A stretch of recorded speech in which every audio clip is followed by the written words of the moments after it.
менің әкем 70-ші жыл Қытайдан келген Қазақстанға. Қазақстанға келген. Қазақ тілін бір ауыз сөз білмей келген менің әкем. Маған Қалай көп сөйлемеңіз деп айтпай қойыңыз.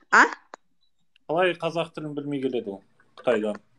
Ол өйткені қазақ емес ұлты. Кім оның ұлты? Ұйғыр ма? Неважно, кім болса да, ол қазақ емес, в общем. Келді Қазақстанға тіл білмей. Не орысша, не қазақша білмей келді.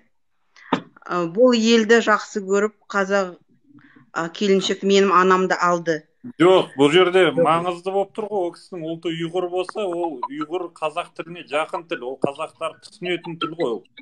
Или Қытай ма? Мен сол үшін сұрап отырмын. Жоқ, ұйғырда бар арасында, моңғолда бар, шатасы сондай. Тіл Иә. білмеген, келген бұл жерге. Тіл білмеу мүмкін емес қой, біледі ғой ол.